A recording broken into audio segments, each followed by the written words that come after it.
Hi, I'm Oliver Lennon, and welcome to the Syndeo Podcast, where we delve into all things conversational AI with some of the sharpest brains from some of the most innovative companies in the world of customer experience. Um, these are not a series of interviews, but conversations, regular discourse designed to provoke, educate, and enlighten the business professionals with insights, learning, and guidance on leveraging conversational AI to deliver meaningful CX. Today on the Syndeo podcast, I'm joined by Nicolas de Kouchkovsky. Nicolas has, by his own admission, many decades in the industry. He didn't say how many. He has had roles of chief marketing officer, running products, working for some of the largest organizations, including Alcatel-Lucent Enterprise, Genesys. More recently, Nicolas has been focused on the world of conversational commerce from a sales and marketing perspective. Conversation with Nicolas very much along the lines of where the technology is going. We discussed related technologies, customer data platforms, CDPs, how, in Nicolas's view, generative AI will change the industry, particularly for the vendors and the toolset providers. Again, another great lesson. Nicolas being French, we had a little bit of a discussion around who's going to win the World Cup. To be determined. That's the Rugby World Cup happening in late November or October, 2023. Enjoy the lesson. Welcome, Nicolas. NK3, as I think most people in the industry know you. Well, I know the NK piece. I'm not sure where the 3 come from. Well, there's 3K in my name, and in the US, that's the best way to characterize 3Ks. Very good. Well, I'm not going to try to pronounce your surname. I have many times, but I always trip myself up on it. That's why I go by NK3. How are you? You keeping well? How's San Francisco? I am. And how's your world in San Francisco? Busy as ever? And what's top of your forefront of your brain at the moment in terms of what's keeping you interested? Well, the topic we're going to discuss in a few minutes is keeping my brain very active. So many changes going on. I think these are very, very exciting times. So look forward to the conversation. It certainly is. And I mean, I think you said in one of your bios, I've seen somewhere you've been in the industry for decades, which is true. I think your time goes back to Alcatel-Lucent whenever you were, yes. Your background, you're French, but you've been living in San Francisco. Yeah. We'll come on to that in a wee moment, but you've been living in San Francisco for 20 plus years, I guess. Yes. And I'm trying to dodge those questions on the numbers of decades I've been in the industry. I got to this point in my life where the art of dodging is going to surprise you. Yeah, well, sometimes it feels bizarre to say last century. This is what we were doing. It is. I mean, I was on another podcast with one of the guys who there was a bank here in the UK. It was called Egg Bank, and it was the first internet bank launched in the UK, and that was 1998. And we were chatting about that because the company I was involved with then, we were also building out the CRM system for them. And Dave Tainton, who was the guy who was in the podcast, Dave was involved in actually setting up the contact center with them. So we started to feel very old, going back to the last century, as you say, in terms of some of this technology. But it's an interesting point because, you know, even leveraging on that Egg Bank, the first internet bank, this was 1998, and like the iPhone didn't launch until 2007. But are we in another one of those stages, I guess, of the industry? And we were chatting off air a little bit about how exciting it is and all the things that's changing. Is this a lot of hype, or is there a lot of change? What do you think at the moment? Well, there's always hype in technology, but the AI and conversational AI, which is the focus today, is definitely maturing, has tons of real life implementations that are working and delivering results. Are we at the end of the journey of the development of this technology? Hell no, but it has come a long way. It has come a long way. And you've been involved, as I said, you know, in a lot of customer service, customer experience. of more recent times, I know you're doing a lot in the sales tech conversation, and Correct. I was looking through terms. So we have that many terms: conversational AI, conversational commerce, conversational marketing, conversational sales. Just take a few moments and give me that landscape, and what does that mean, and what are those technologies and solutions, I guess. Yeah. So if we take a step back, a conversational AI can be applied to a broad range of use cases. Some are employee facing and some are customer facing. And if you look at it, there's so many use cases just for marketing, just for sales, just for service. So this is why we like to put an umbrella name, and this is how conversational marketing, conversational sales, and conversational commerce were created. And frankly, it's a little bit of a fluid definition because the market is super dynamic. And I would say every day you have new use cases that can emerge. And as well as the technology progresses, we find new ways to use it to transition to the digital world, which is one of the key reasons of why this technology is so important. When you look at conversational marketing, it started, and sometimes we think of it, we construe the category definition to the initial use cases. So it was all about transforming the form, replacing the form capture with a chat and messaging experience on the web or on the mobile app. Mm-hmm. And can be used to capture leads. It can be used to direct customers or visitors to the right destination.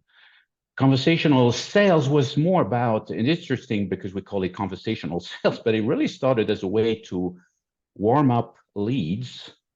So marketing would find leads worth engaging from a sales perspective, but before you hand the lead over to sales, you would use some form of automation to confirm with the lead it would be a meaningful use of the time on board's perspective. So you can decide whether it's marketing or sales, but that was really the original use case for conversational sales. Conversational commerce, which is today the most popular term, is actually a blend of the two.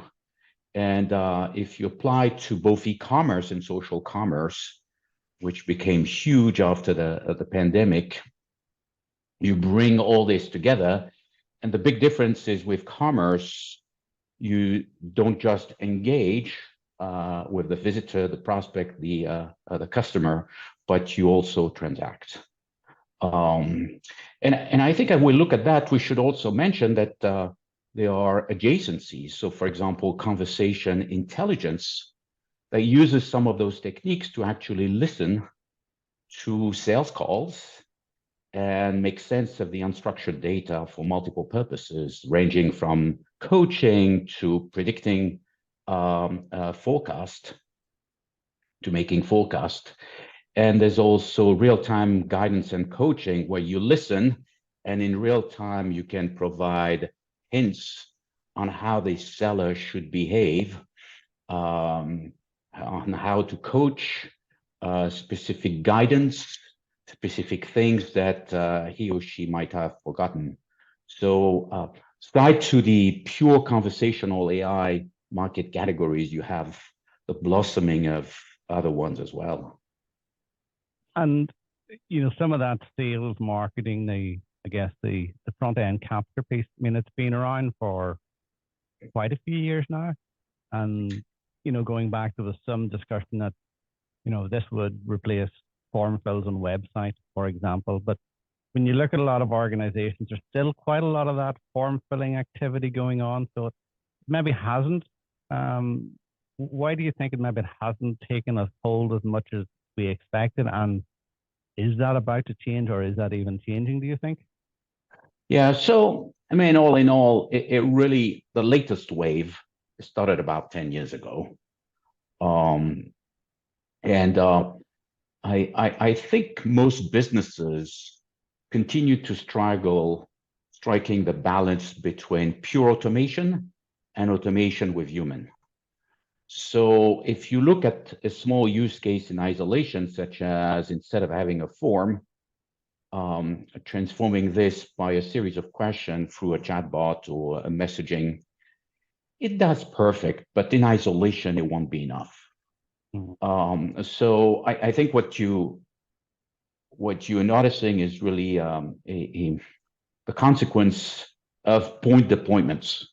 Now, from a marketing standpoint, if you take a step back, it can be used to offer always-on chat presence.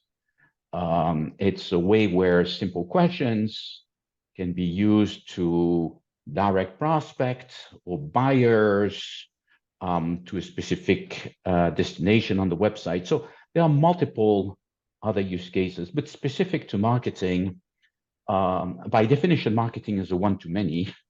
So you have always the temptation to leverage automation to scale. And conversational technologies are very much about offering an experience that is a little more human, but if you don't provide that seamless transition to the human, it becomes, the results becomes very limited very quickly. Yeah, I mean, we've had, certainly in the industry, again, more from a customer service perspective, I guess, concepts around personalization in the past.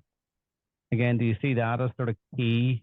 The more conversational AI becomes engaged at the sales and marketing level. So trying to, I wouldn't say you're going to personalize every individual engagement, but more persona aligned personalization. Do you see that coming more to the fore as well? Yeah, so definitely personalization comes into the picture. I think the word means different things to different part of the organization. When it comes to service, I think it drives relevance. But it's interesting, if you look at service, you had a similar trajectory. At the beginning, conversational AI was used mostly for self-service. And then we figured out that it was critical to be able to seamlessly transition a self-service conversation that cannot be fulfilled in self-service to an agent. And we figured out that, well, what is being passed to an agent needs to come with context. Otherwise, you completely ruin the experience. So this is where, I guess, some of the personalization come into play. We also figured out that what was being passed to humans was the difficult use cases.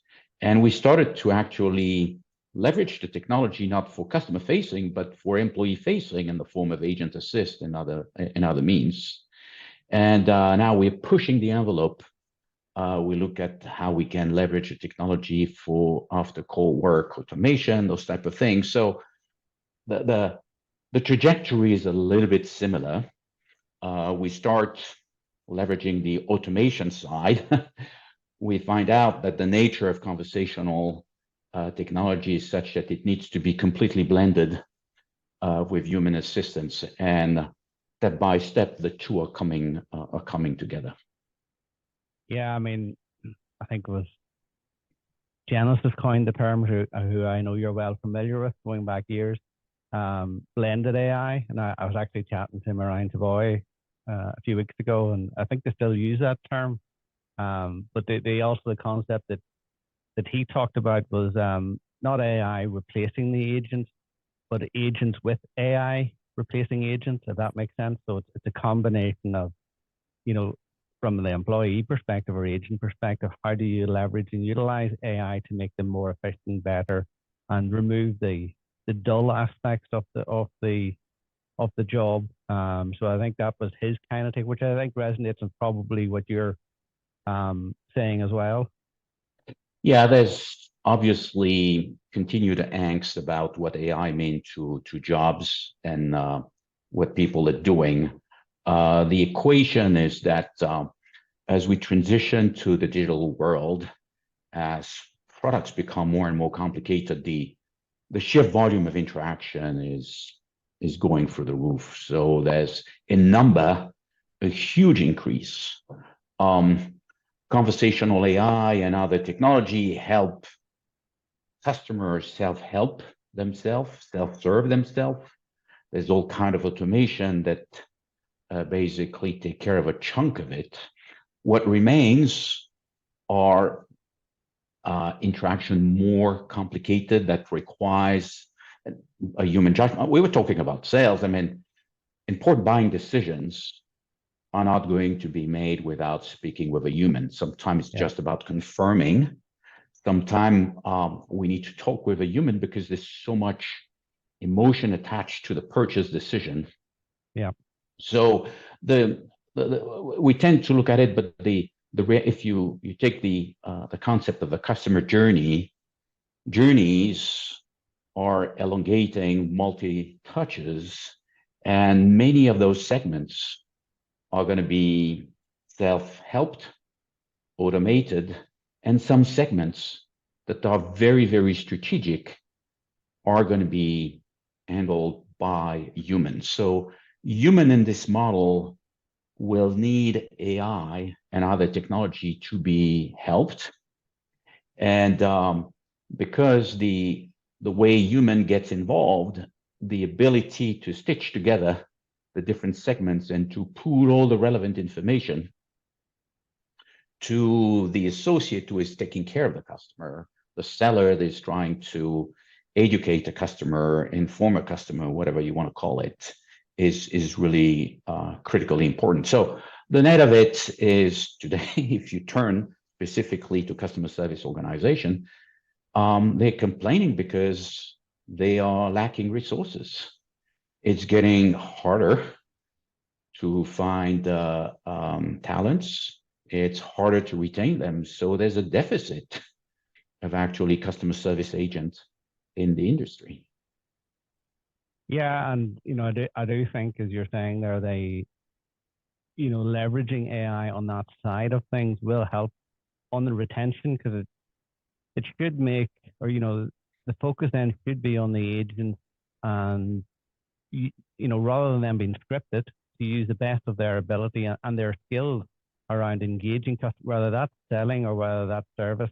It's the same. It's about their ability to engage, comfort, understand with the customer, and letting those agents, I know it's a term that maybe sounds kind of derogatory, but letting them engage where their skills are really required, as opposed to the more drudgery, I guess, that they have to do day in, daily. Hence the reason, your retention rates are quite high, and obviously your training then costs go up as well.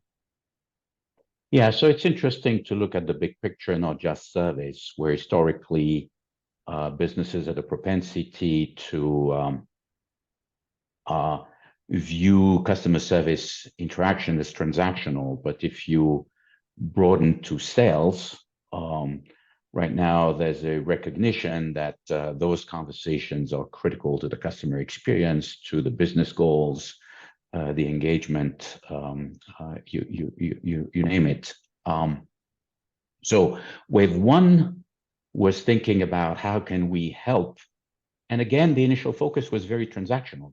How can I help the agent for that interaction? So providing guidance, context, automating things. Now, if you look in the broader context of how hard it is to bring on board talents and to retain them and to grow them, the importance of developing professionals, whether it's sales professional, whether it's customer service professional, is critical. And in particular, the newer generations are extremely sensitive to be able to learn and progress.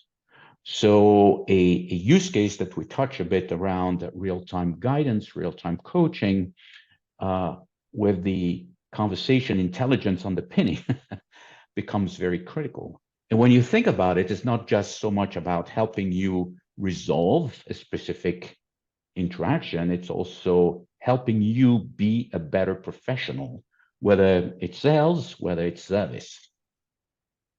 And how do you see the adoption of this? I mean, in some ways I look at it and think, well, this technology's been around for quite a few years. Okay, we haven't had large language models to the degree that we've had more recently, but a lot of the language models, the AI capability, and is the adoption, or I mean, you've seen a lot more than I, and you've been engaged with a lot more organizations. How have you seen the adoption, or do you see it starting to increase more rapidly of the technology?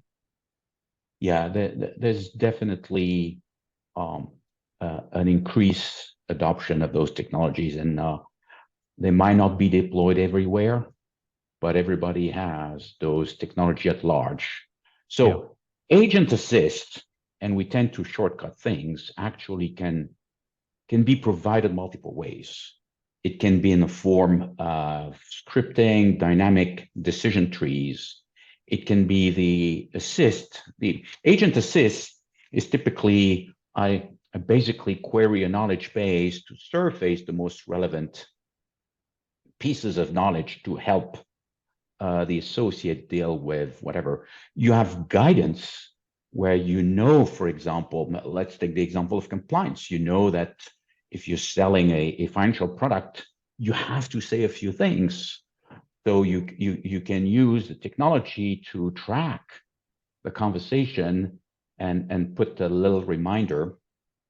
You have coaching where you know that from a personal development, there are things that a given person should pay attention to. And of course, it makes more sense to provide this hint, this cue, if you wish, in context, in real time, to build the right behavior. So just from the agent assist, there's a myriad of things that should be put on deck. And depending on the context, they are being applied, and I think the future will blend them all together dynamically. The other thing from the adoption standpoint, I think we have to recognize that there are different generations and different relationship to technologies. So Generation Z, as we call them, younger generation, are much more keen to get the technology to provide assistance in a candid way. I think for older generation, that's something we like less. I put myself in the bucket because we feel the machine is telling us what to do, and somewhere we are less comfortable with that. So in the way you deploy the technology, you want to also give the ability to the different people to adjust the cursor on the type of assistance that you're going to get, and adjust to both your preference as well as your seniority.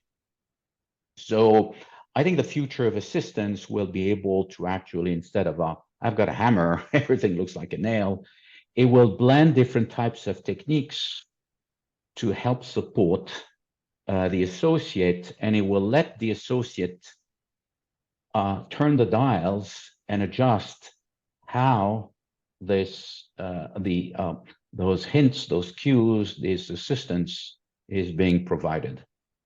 And do you think that applies at the consumer end as well as the agent associate end? As in, me as a consumer choosing what type of experience? We used to talk many years ago about personalization, and one size does not fit all. It's a bit like the persona type personalization, but giving me, the consumer, the choice how I engage. Yeah, so I think the topic of personalization is hard to cover across marketing, sales, and service. By definition, marketing is one-to-many, so personalization is a way to build relevance. When we start in the world of sales and service, it's a one-to-one conversation. In particular, and if you look at service, we're supposed to know the customer. So personalization is something really really different. What's happening is we deploy a gazillion set of applications across the enterprise, and information about customers exists, but it's spread, and it's so fragmented that it's super hard for whoever is interacting with the customer to get this information. And I think it's much more at this juncture enterprises to correct the byproducts of having adopted multiple technology, connecting the dots to make sure that this doesn't come at the expense of the customer experience. The analogy of in the former world of retail commerce, the owner of the business had a book making notes and had everything in one book and was able to offer a very, very human and personalized experience. As we deploy this technology, we're actually fragmenting all of this, which creates a huge problem that needs to be course corrected, definitely.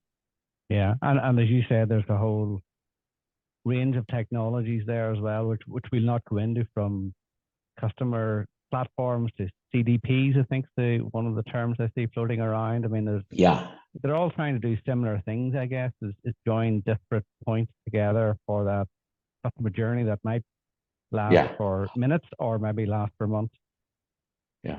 So in the context of conversational AI, CDP plays two roles. So first of all, the CDP is a technology that is able to aggregate information coming from multiple systems. And the vision of a CDP is to be able to do it in real time so that you have relevant information. And the CDP places this information, and each application, let's face it, comes with its own data model. So in order to blend all of this, you need to to design your own data model to federate that information. So with this said, in the context of conversational experiences, it plays two major roles. First, it's the way to assemble both the customer and the interaction data so that you can build your predictive models. The AI is fed on data, and if data is fragmented across the board, it's impossible to build your model. So job number one, federate the data and be able to apply predictive model. I think where this is the most visible today is the application of conversation intelligence, where, let's say you're a B2B business, you're going to record all the discovery calls, all the demos, and you're going to run NLP to understand what's going on. And based on that, you can find correlation to figure out what works, what doesn't. You can find signs on a per deal basis that deals will close this quarter, or maybe are not mature to close, contrary to what sales is saying in the forecast. You can uncover patterns of professionals and tell them, well, in order to get to the next level, let me give you an advice. So it's more coaching advice. So the way it works is really by sucking all this information, aggregating it with maybe emails, meeting information from your calendar, other information about all the touches, and you're bringing all together. The second role of the CDP ties back to personalization that we've discussed. And when personalization is required or desired, you need to have up to the minute information, and you need to have an holistic view. So the CDP comes again at this real-time federation element that can be the feed to provide the context to enable personalization. So it's playing a growing role. Yeah, and we are very good at this in the tech space of using acronyms. So just in case any of our listeners are wondering what CDP is, Customer Data Platform. So it's you know, as we said, in the conversational AI, there's so many of these technologies that are merging together, and maybe they're renaming, you know, a CRM, but you know, as we know in the conversation in any AI space, data is key. So I guess your point here, and it's very well put around those 2 points, the CDP, are key to the success of any conversational AI or indeed any AI platform where you have customers engaged. Yeah, definitely. I mean, the example I like the most is the one of e-commerce, because we all can relate as consumer to it. And two, the experience is time compressed. So if you think about, you go on the website, you find what you want, you may ask for some information, you make a buy, you decide to purchase, and maybe you're going to inquire where is your order.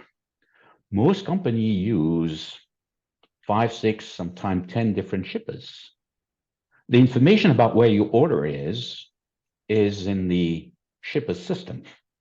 And sometimes they use different index and keys. Now you may want to return. So all those key questions are all coming from different systems. So the historical view that maybe CRM would provide this single database where you would have all the information about the customers has become completely elusive. And if you look, for example, at the sales system, which we wanted to discuss, so we had CRM, okay. Then we figured out that it was not ideal to engage customers. We invented marketing automation. If you look at what the two systems provide, there's a lot of overlap.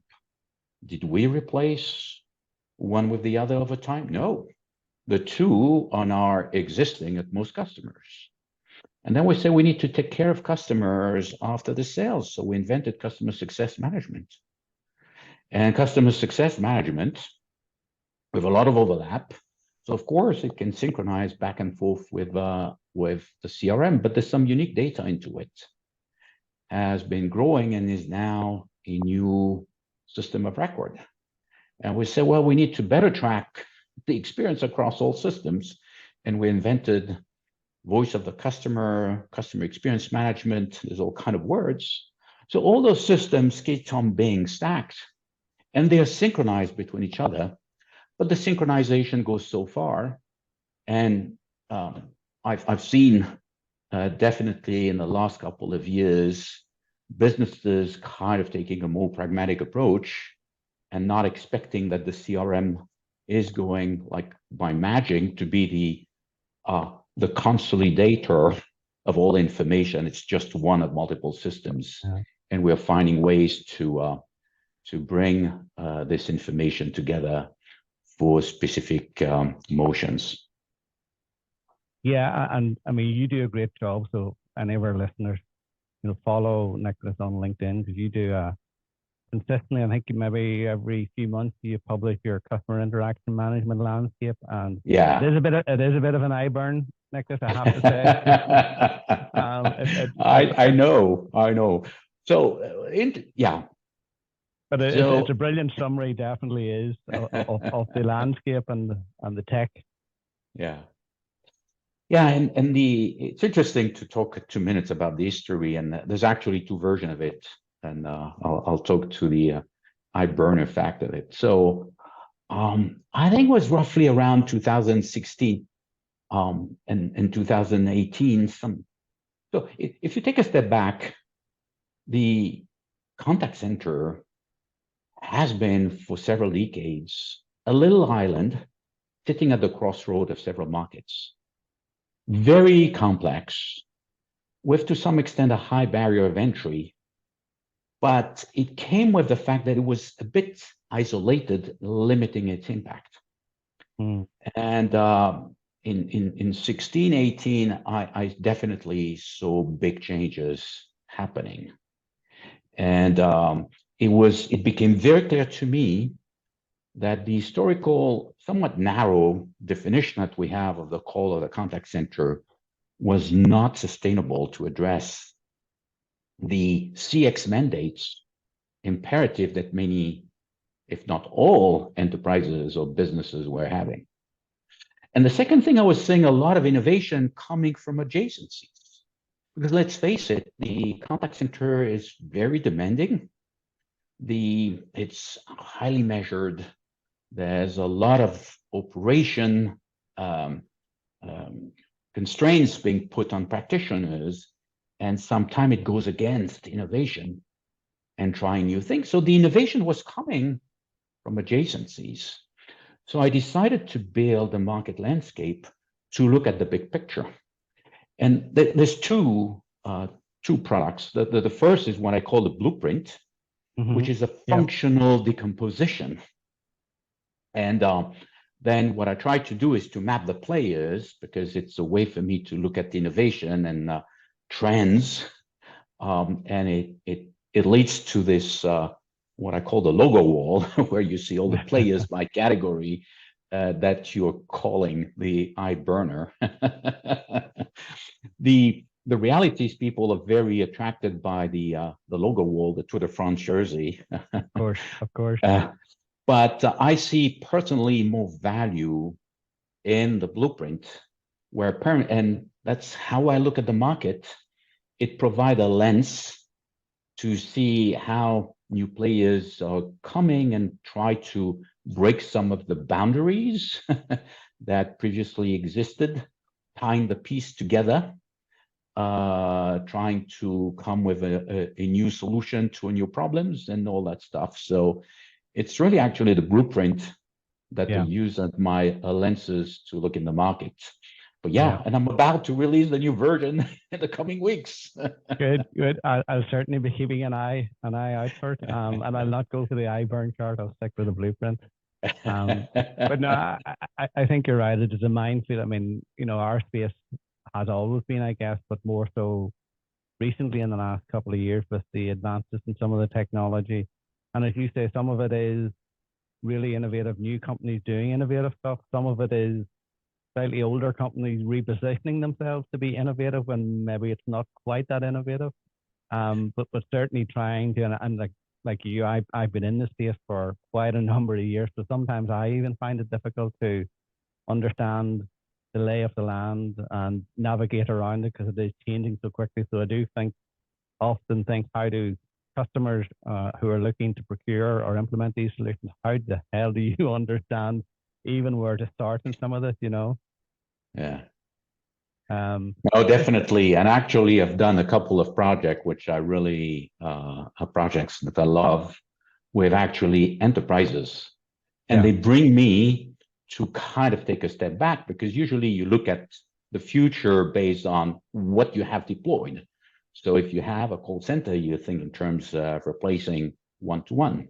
Yeah. And nothing again. I mean, I've been in this industry. There's a lot of great things about, but you can get the same functionality from a digital platform. Yeah. You can get the company, the capabilities as best of breed or bundle with UCaaS. You can get the capabilities from a CRM. Yeah. You can get the capabilities from a CPaaS platform. And you can even now get the capability from a conversational AI platform. Yeah. So there's multiple ways, and that's, yeah. No, I think it's true. And I think customers are also becoming more, I guess, attuned to, because I'm sure you're the same, that, a few years ago, it would have been very much buying a platform that's wall to wall that does all of this for you. But customers now seem to be much more engaged in best of breed and joining different platforms together. Obviously, with, SaaS platforms, the availability of APIs, it has become a lot easier to do that in recent years. But you do say, certainly customers I'm involved with as well, they are trying to pick best of breed in different aspects. And as long as the APIs, the ability to integrate is there, then they will certainly go down that route, as opposed to, one wall-to-wall platform from one single vendor. Yeah. So what I'm seeing is on the low end, except if you are a technology company with a lot of developers on staff, you will err on the side of buying bundles. So you will buy UCaaS and CCaaS together, or CCaaS as part of a digital customer service or as part of a CRM platform. So you will do those kind of aggregation. As you move up market, the complexity, the existing applications that exist is such that people end up picking more specific software addressing specific goals and going for best of breed. Today, because a lot of those purchase decisions were coupled with the transition to the cloud, and the transition to the cloud started from the low end, we kind of thought, okay, that the pattern initially with the cloud adoption, which were bundled, would continue. And I think we're back to the difference in purchasing behaviors between large and small companies with best of breed and a specific assembly dominating on the high end and more bundle on the low end. Yeah, that's what I see. Yeah, I'm just looking at my clock here. I'm conscious of time probably coming up again. So there's a couple of things I wanted to touch on, and reading through some of the stuff that's happening more recently with large language models, and back to our conversation about last century in the 1990s. It sprung to mind as this, and I'm in context here thinking about what's happening between Google and Microsoft on the search side, which leads into the conversational marketing / sales. How do you find customers? So my analogy I've used is just like the browser war. If you remember Netscape v. IE back in, I think it was 1995. Yeah, I'm showing her age here. I remind you, I was not born. Of course, Nicholas, of course. And I'm just wondering, I know obviously Google have dominated the search space, but there's been a lot of talk in recent weeks about what Microsoft are doing, obviously with OpenAI and ChatGPT and Bing. Are we entering that sort of phase with the browser wars again in the search world? Yeah, the way I look at search is really what I call the open search. When you go on Google, on Bing, and you search for yourself, and there is the business, the on-site search, if you wish, that you can offer to as a brand, letting your customers visit your website, check your help center and things like that. So definitely on the open search. And if you look at search, we are searching for two types of things. We're searching for specific thing, and sometimes search is a proxy for asking a question. And most people have by now tested OpenAI. The ability to ask a simple question and to get very relevant answers is pretty mind-blowing. So it's definitely creating, in the world dominated by Google, it's creating the opportunity for disruption that all the hyperscalers, as they are called, are jumping into. Yeah. But if you look at it, Google over the years had started to put some kind of structured results, as if what you were doing when doing a search was more asking a question. Now, if you look at it from a brand perspective in a context of a business, there's two key use cases. And again, we're just at the beginning. First of all, websites have gotten super complicated. And if you go on the help centers, sometimes you ask questions and you have the same syndrome as on open search, is you have simply too many results. So people have, businesses are trying to perfect it with semantic search, with question answering, and generative AI will definitely provide much better assistance to consumers visiting a website, interacting with a mobile app.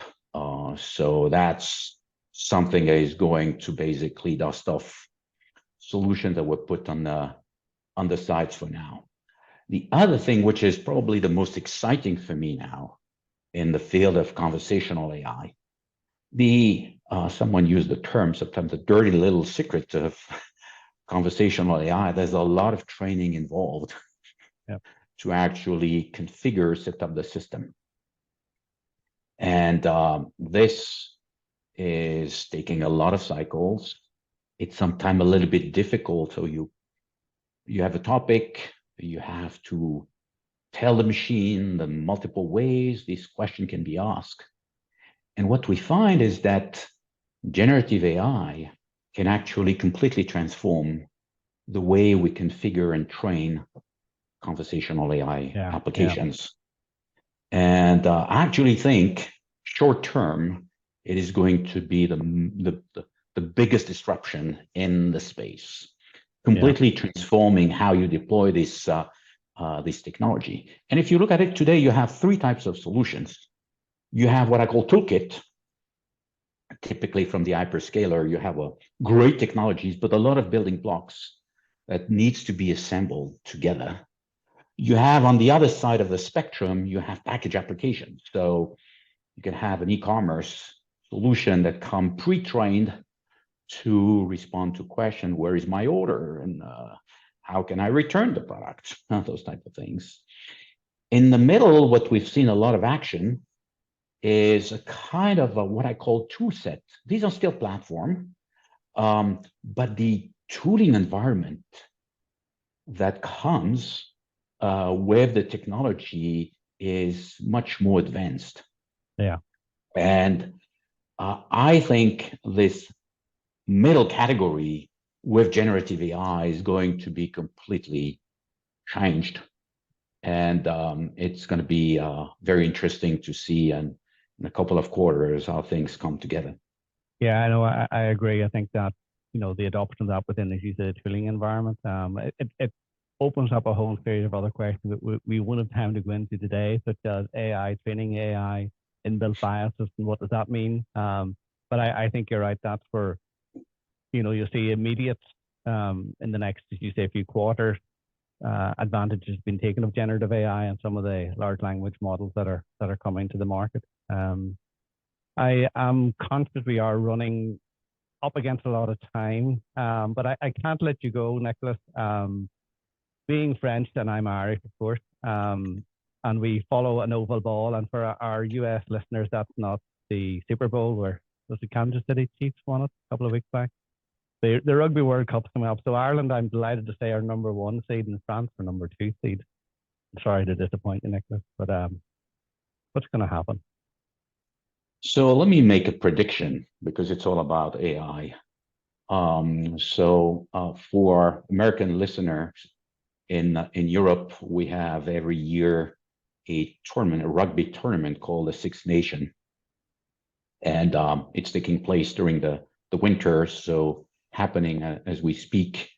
Last year, France won it and did the Grand Slam, and this year I wish Ireland, formidable contestant, to do the same. France has decided to focus on the World Cup, coming a little later. Well, of course you have. And this is why because we have this a combination of love and rivalry with our Irish friends. So we give them the opportunity to win the Six Nations tournament as we focus on the World Cup coming later this year. Our Celtic cousins are very kind to us, Nicolas, and we graciously accept your kindness.